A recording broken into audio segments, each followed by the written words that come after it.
Hello welcome to my channel. ఈరోజు recipe paneer capsicum curry. దీన్ని simple and ఈజీగా దాబా స్టైల్లో వచ్చేలా ఎలా చేయాలో చూద్దాం. దీనికోసం ఆనియన్స్ తీసుకున్నాను. 3 మీడియం సైజ్ ఆనియన్స్ని ఆయిల్లో యాడ్ చేసుకుని వీటితో పాటుగా ఒక క్యారెట్ని కూడా యాడ్ చేసుకోవాలి. దీనికి కారానికి తగినన్ని పచ్చిమిర్చి యాడ్ చేయాలి. పచ్చిమిరపకాయలు నేను పొడవుగా ఉన్నవి తీసుకున్నాను, అందుకని 2 మాత్రమే యాడ్ చేశాను. మీరు షార్ట్గా ఉన్నవి తీసుకుంటే 4 నుండి 5 వరకు ఇందులో పడతాయి. ఇందులోనే 1 ఇంచు అల్లం, 7 రెమ్మల వరకు వెల్లుల్లిపాయలను యాడ్ చేయండి. వీటిని బాగా ఫ్రై చేయాలి. వీటిని 10 నుంచి 15 నిమిషాల వరకు లో ఫ్లేమ్లో పెట్టి వేయించాలి. వీటికి మధ్య మధ్యలో కలుపుతూ ఉండండి, లేదంటే కింద ఉన్నవి మాడిపోతాయి.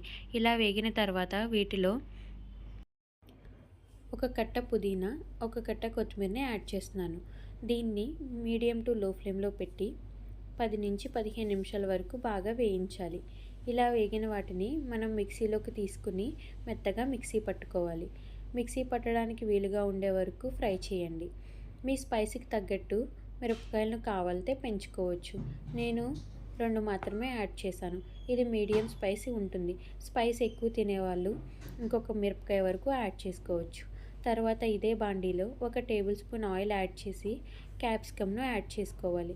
అలాగే ఒక 50 గ్రాముల వరకు జీడిపప్పును కూడా ఇందులోనే యాడ్ చేసి బాగా ఫ్రై చేయాలి. ఇలా ఫ్రై చేసిన దాన్ని వేరే బాండీలోకి తీసుకుని ఇందులోనే 1 టేబుల్ స్పూన్ ఆయిల్ యాడ్ చేసి ఒక 2 ఇంచుల దాల్చిన చెక్క, 2 లవంగాలు, 1 స్టార్ ఆనియన్ యాడ్ చేయండి. ఇందులోనే మనం మిక్సీ పట్టుకున్న పేస్ట్ని మొత్తాన్ని యాడ్ చేయాలి. ఈ మిక్సీ పట్టుకున్న పేస్ట్ని యాడ్ చేసిన తర్వాత దీన్ని మీడియం టు లో ఫ్లేమ్లో పెట్టి 5 నుంచి 10 నిమిషాల వరకు బాగా వేయించాలి. ఇందులోనే 1 టేబుల్ స్పూన్ సాల్ట్ వరకు యాడ్ చేసుకుని నేను బాగా ఫ్రై చేసుకున్నాను. ఇలా ఫ్రై అవుతున్న దానిని కింద అడుగు పట్టకుండా కలుపుతూ ఉండాలి. పేస్ట్ని కలపకుండా వదిలేస్తే అడుగు పట్టే ప్రమాదం ఉంది, త్వరగా అడుగంటుతుంది. కాబట్టి మీరు దీన్ని కలుపుతూ ఉండాలి. ఇలా వేగిన దాంట్లో ఒక 2 టేబుల్ స్పూన్ల పెరుగుని యాడ్ చేసుకుని బాగా మిక్స్ చేయండి. పెరుగు అంతా బాగా కలిసే వరకు ఒక 2 నుంచి 3 నిమిషాల పాటు వేయించాలి. ఇలా వేగిన దాంట్లో 1 టేబుల్ స్పూన్ కారం, అలాగే 1 టేబుల్ స్పూన్ జీలకర్ర ధనియాల పొడి, 1/4 టీ స్పూన్ పసుపు, 1 టేబుల్ స్పూన్ చికెన్ మసాలాను యాడ్ చేయాలి. వీటన్నిటిని పేస్ట్లో బాగా కలిసే వరకు కలపాలి. ఇలా వేసుకున్న పొడి ఇంగ్రీడియంట్స్ అన్నీ కూడా ఆ పేస్ట్లో బాగా కలిసిపోవాలి. ఉండలు లేకుండా తిప్పుతూ కలుపుకోవాలి. ఇలా కలిపిన తర్వాత ఇందులో 1 టేబుల్ స్పూన్ మీగడను యాడ్ చేసుకోవాలి. నేను ఇంట్లో తయారు చేసిన మీగడను వాడుతున్నాను. మీరు బయట దొరికే మీగడైనా పర్వాలేదు. 1 టేబుల్ స్పూన్ మీగడ వరకు యాడ్ చేయండి. దీన్ని బాగా కలపాలి. ఇది కూడా మన పేస్ట్లో బాగా మిక్స్ అయిపోవాలి.